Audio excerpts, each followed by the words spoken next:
Hello students, this is Anju Vaishnav. Today I am going to discuss some physics topics of class 12th. Let's start with second chapter Gauss's law and its applications.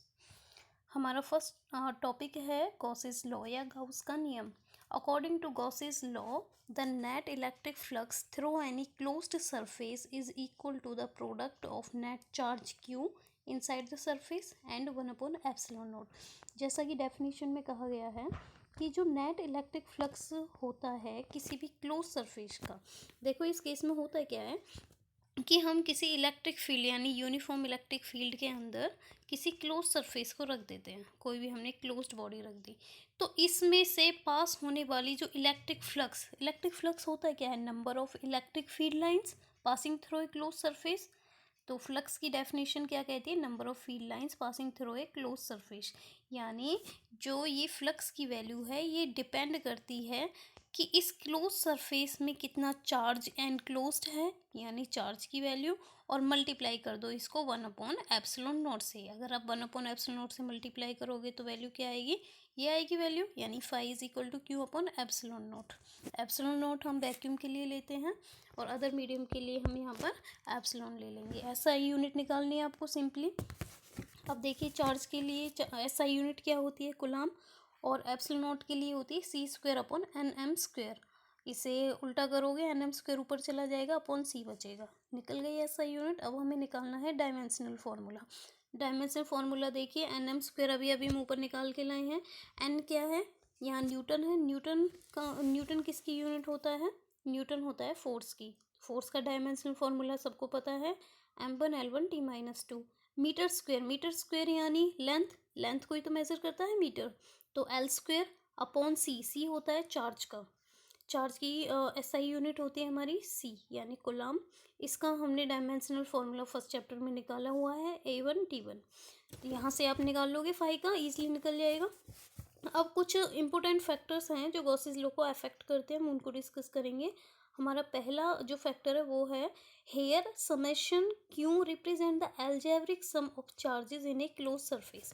यानी जो summation Q हमने ऊपर लिया हुआ था इसमें जो है ये क्या रिप्रेजेंट कर रहा था, यानी उस क्लोज बॉडी के अंदर टोटल चार्ज कितना है. यानी बहुत सारे चार्जेस होंगे, पॉजिटिव नेगेटिव भी होंगे, उनका टोटल चार्ज हम निकालते हैं उनका एल्जेब्रिक सम करके. अगर उसका एल्जेब्रिक सम जो भी आता है, पॉजिटिव आता है नेगेटिव आता है, तो वो समेशन क्यू से हम रिप्रेजेंट करेंगे उसे. ठीक है. दूसरा है the surface selected for the Gauss's law experiment. यानी गॉसेस लॉ के एक्सपेरिमेंट के लिए हमने जो सरफेस यूज़ किया है उसे हम कह देते हैं Gaussian surface. This is an imaginary close surface, और यह एक इमेजनरी यानी काल्पनिक क्लोज सरफेस होता है.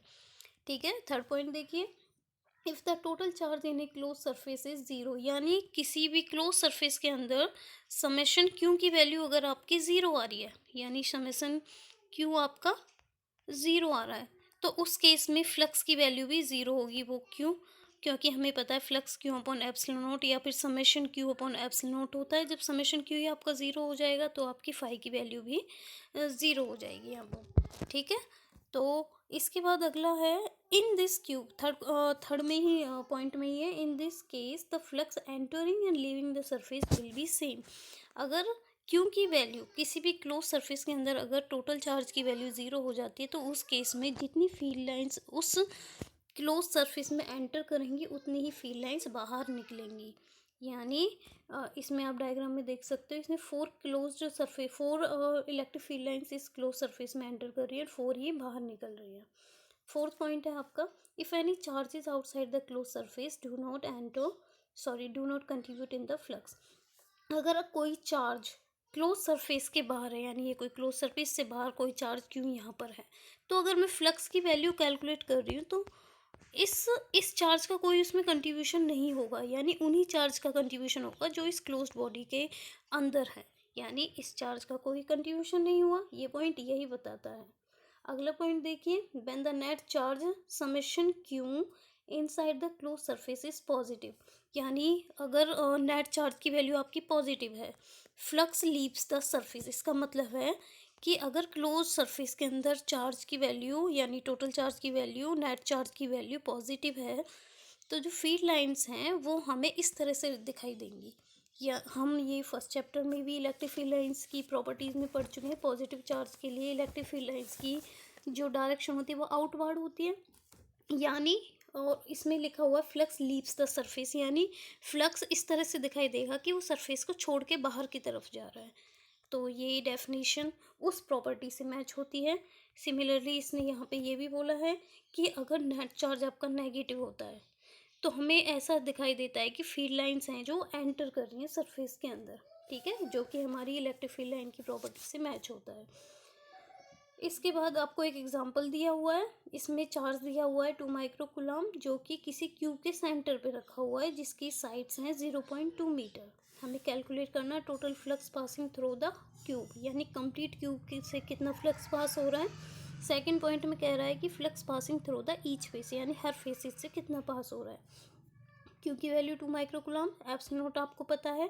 फ्लक्स की वैल्यू क्या होती है, फ्लक्स की वैल्यू हमें पता है phi is equal to Q upon epsilon naught. आपने दोनों वैल्यू रख दी, कैलकुलेट कर ली, इसलिए निकल जाएगा। सेकंड पॉइंट में उसने पूछा था ईच फेस, यानी 6 फेसेस होते हैं क्यूब के, अब 6 से डिवाइड करोगे तो ईच फेस का निकल जाएगा फ्लक्स यहाँ पर।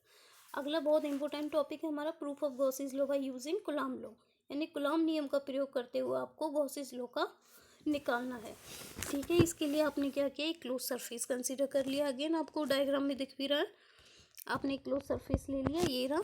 इसके सेंटर पे कोई प्लस क्यू चार्ज ले लिया। अब प्लस क्यू चार्ज होने की वजह से आप देख भी रहे हो इलेक्ट्रिक फील्ड लाइंस की डायरेक्शन आपने बाहर की तरफ दिखा रखी है यहाँ पे, क्योंकि पॉजिटिव क्यू है सेंटर में। अगर पॉजिटिव क्यू या फिर मैं कहूँगी क्लोज बॉडी के अंदर जो नेट चार्ज की वैल्यू वो पॉजिटिव है, इसलिए इलेक्ट्रिक फील्ड की डायरेक्शन बाहर की तरफ है।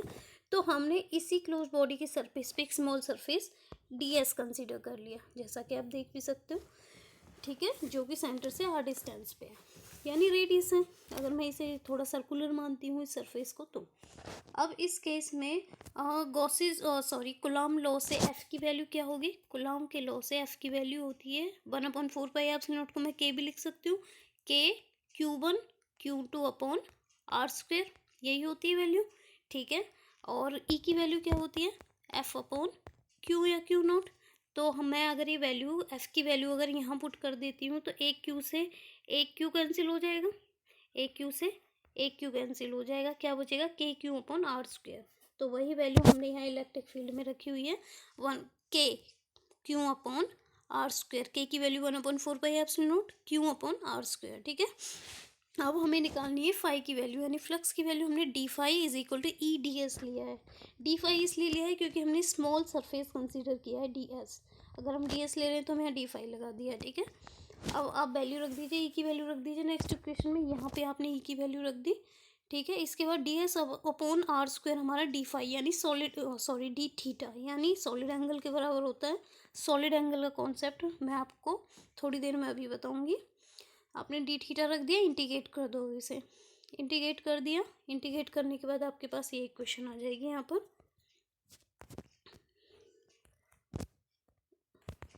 आगे देखिए, हमें पता है जो इंटीग्रेशन डी थीटा आया था वो 4 पाई के बराबर होता है सॉलिड एंगल में। तो यहाँ से आपने इंटीग्रेशन डी थीटा को 4 पाई के बराबर रख दिया, 4 पाई से 4 पाई कैंसिल, क्यों अपॉन एप्सिलॉन नॉट आ गया, गॉसेस लॉ यही होता है गॉसेस लॉ। अब देखिए मैंने सॉलिड एंगल का कॉन्सेप्ट यूज़ किया था, एक बार सॉलिड एंगल समझ लेते हैं, उससे पहले हमें प्लेन एंगल समझना पड़ेगा। प्लेन एंगल देखिए, प्लेन एंगल एक ऐसा एंगल होता है जो किसी सर्कल के सेंटर पे हम कंस्ट्रक्ट करते हैं, किसी सर्कल के सेंटर पर कंस्ट्रक्ट करने वाले एंगल को हम बोल देते हैं प्लेन एंगल। हम पीछे भी पढ़ चुके हैं, प्लेन एंगल अगर मैं इसे थीटा मान लेती हूँ तो ये किसके बराबर होता है, थीटा बराबर होता है arc upon radius, arc upon radius, ठीक है। आर्क डायग्राम में आप देख सकते हो मैंने डी एस के बराबर ली हुई है, यानी D S upon radius R, यानी डी एस अपॉन आर। और प्लेन एंगल को हम रेडियन में मेजर करते हैं, इसलिए रेडियन लिख दिया। सॉलिड एंगल क्या होता है, सॉलिड एंगल होता है किसी स्पेयर यानी जैसे कोई बॉल, ठीक है, किसी स्पेयर है, किसी गोलाकार वस्तु के सेंटर पे बना हुआ कोई भी एंगल, ठीक है। उसके लिए हमने यहाँ पे डायग्राम में दिखाया भी हुआ है, किसी ये स्पेयर के सेंटर पे बना हुआ एंगल है डी थीटा, उसके लिए यहाँ पर जो डी ए है, ये डी ए क्या है, ये वो स्मॉल पोर्शन है, यानी एक छोटा सा हिस्सा है उस स्पेयर का, स्पेयर का एक छोटा सा हिस्सा है जिसका एरिया DA हमने यहाँ पे लिया हुआ है। अब हमें पता है DA होगा जो सर्कुलर होगा। अगर मैं उस सरफेस का एरिया निकालूँ, उस सर्कुलर सरफेस का एरिया, एक्चुअली स्पेयर पे जो हमने छोटा सा स्मॉल पोर्शन लिया वो सर्कुलर वे में लिया है, तो ऊपर सरफेस पे हमें एक सर्कल बना हुआ दिखाई देगा, उसका एरिया होगा 4πr²। इसका फॉर्मूला होता है एरिया अपॉन r²। तो एरिया आपका 4πr² होगा उसका अपॉन r²। यहाँ r² से r² कैंसिल हो गए, 4π। यही 4π हमने ऊपर यूज़ किया था। और यहाँ पर ऊपर सबसे ऊपर देखिए आप इस पेज पर, ठीक है, ऊपर सॉलिड एंगल लिखा हुआ है ना, बट जो बिल्कुल ऊपर वाली लाइन है, but integration D theta is equal to 4π, इसीलिए हमने इसको 4π के इक्वल यहाँ पर पुट किया था। नेक्स्ट है कि हमारा टॉपिक एग्जाम्पल है इसका न्यूमेरिकल से कुछ। ए charge of 7.6 microcoulomb is placed on the centre of A spherical surface of radius this. आपको रेडियस की वैल्यू दे दी, चार्ज की वैल्यू दे दी, यानी कोई चार्ज है वो सेंटर पे किसी स्फेरिकल, कोई स्फेरिकल क्लोज सरफेस ले लिया जिसके सेंटर पे चार्ज की वैल्यू आपको दी हुई है, और उस स्फेरिकल सरफेस का रेडियस दिया हुआ है। कैलकुलेट करना है आपको इलेक्ट्रिक फ्लक्स यानी विद्युत फ्लक्स की वैल्यू आपको कैलकुलेट करनी है। और but would be the change in the value of the flux if the radius of the surface is doubled. अगर आप रेडियस को डबल कर देते हो तो क्या फ़र्क पड़ेगा फ्लक्स की वैल्यू पर। पहले हम फ्लक्स की वैल्यू निकालते हैं उन डायमेंशन से जो हमें दे रखी है। क्यू की वैल्यू दे रखी है, एप्सिलॉन नॉट हमें पता है, निकाल दो। Phi equal to Q upon epsilon naught से आप वैल्यू यहाँ ईजिली निकाल सकते हो। आपने वैल्यू निकाल ली ये। इसके बाद इसने हमसे पूछा है अगर हम रेडियस को डबल कर दें तो क्या कुछ फ़र्क पड़ेगा। कोई फ़र्क नहीं पड़ेगा, क्योंकि हम फॉर्मूले में देख सकते हैं फाई या फिर फ्लक्स की वैल्यू रेडियस पर डिपेंड ही नहीं करती। जब रेडियस पर डिपेंड ही नहीं करती तो उसे डबल, ट्रिपल या 10 टाइम करने से जो हमारा फ्लक्स की वैल्यू उस पर कोई फ़र्क नहीं पड़ेगा। नेक्स्ट एग्जांपल देखिए, अकॉर्डिंग टू द फिगर, इसमें आपको एक नेक्स्ट पेज पर फिगर दिया हुआ होगा। द इलेक्ट्रिक फील्ड की value they the, acting through a cube, यानी क्यूब पर इतना इलेक्ट्रिक फील्ड एक्ट कर रहा है। Each side of the cube, यानी साइड दे दी आपको क्यूब की। कांस्टेंट की वैल्यू दे दी, जो इलेक्ट्रिक फील्ड की वैल्यू में ऊपर आप देख रहे हो E0 x I कैप, जो वैल्यू यूज़ की हुई है E0 की वैल्यू दे दी आपको। Determine the value of total flux, आपको उस क्यूब से निकलने वाले टोटल फ्लक्स की वैल्यू कैलकुलेट करनी है और चार्ज की वैल्यू कैलकुलेट करनी है। देखिए इसमें जो डायग्राम दिया हुआ है वो ये है, ठीक है। सारी की सारी साइड आपको ए यानी 1 सेंटीमीटर दे रखी थी, ठीक है। अब यहाँ पर आप एक चीज़ देखिए, इलेक्ट्रिक फील्ड की डायरेक्शन यहाँ पे एक्स एक्सिस की तरफ आपको दिखाई दे रही है, ठीक है।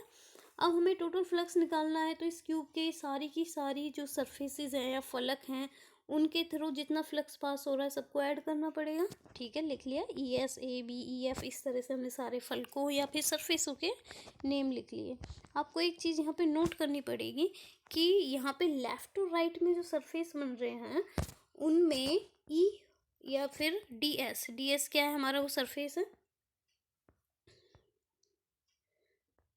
यहाँ पे देखिए आप E और DS, इस सरफेस के लिए E और DS की डायरेक्शन सेम है, और इस सरफेस के लिए E की डायरेक्शन और DS की डायरेक्शन अपोजिट है, यानी DS की इस सरफेस के लिए डायरेक्शन ये है और E की डायरेक्शन ये है, यानी अपोजिट है।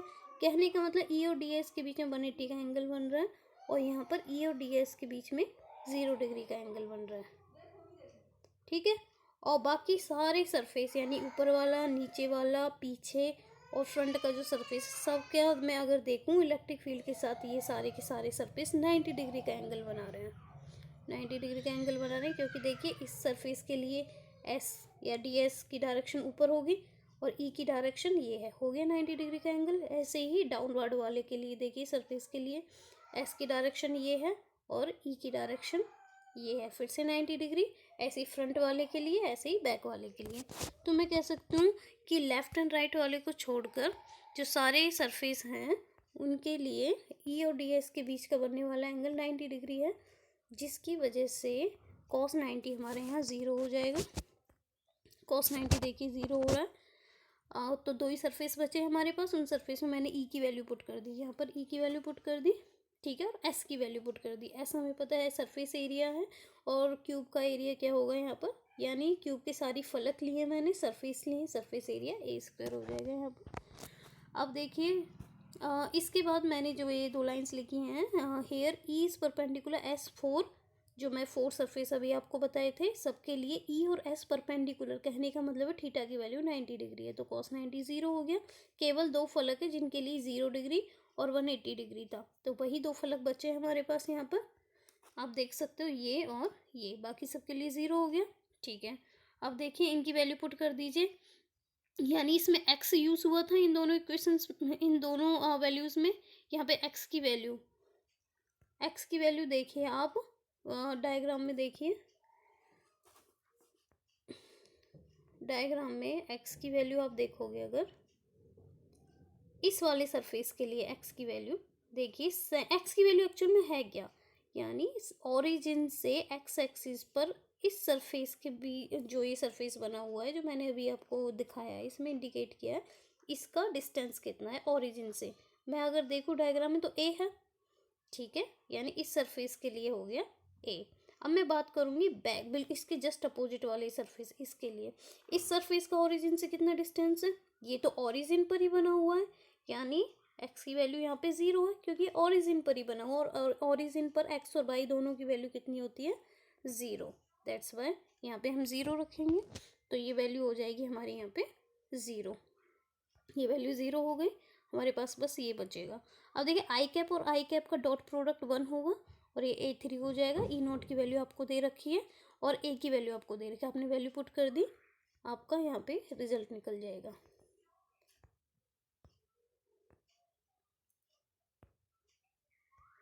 अब देखिए नेक्स्ट हमारा है, इसी में आगे आपसे चार्ज भी पूछा हुआ था, चार्ज निकालने के लिए phi is equal to Q upon epsilon naught वाला फॉर्मूला आप यूज़ कर सकते हो। फाई की अभी वैल्यू निकाल लिया आपने, एप्सिलॉन नॉट की वैल्यू आपको पता है, पुट कर दीजिए, रिजल्ट निकल जाएगा।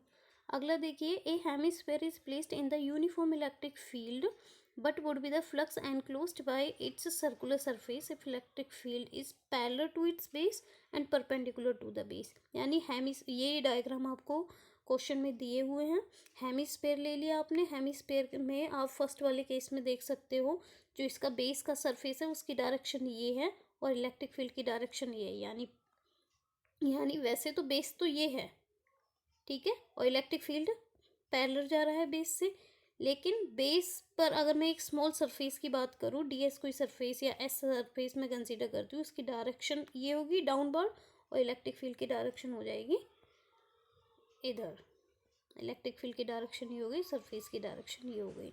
इस केस में देखिए सरफेस जो बेस है, बेस ये है, बेस के इसमें परपेंडिकुलर, बेस पर परपेंडिकुलर है इलेक्ट्रिक फील्ड, ठीक है, बेस के परपेंडिकुलर क्वेश्चन के अकॉर्डिंग, ठीक है, लेकिन बेस की डायरेक्शन हमें पता है डाउनवर्ड है और इलेक्ट्रिक फील्ड की डायरेक्शन अपवर्ड है। अगर मैं देखूँ तो एंगल कितना बनेगा, 180, और इस केस में अगर मैं देखूँ इलेक्ट्रिक फील्ड और एस के बीच का एंगल बनेगा 90 डिग्री, ठीक है। तो अब यहाँ पे हम आगे कैलकुलेट करते हैं इसे, देखिए, if phi C is the flux enclosed by the curved surface, और फाई बी है flux enclosed by the base, base यानी जो नीचे वाला बेस है उसका फाई बी ले लिया, और जो कर्व्ड सरफेस है यानी घुमावदार सरफेस है उसका हमने ले लिया फाई सी, ठीक है।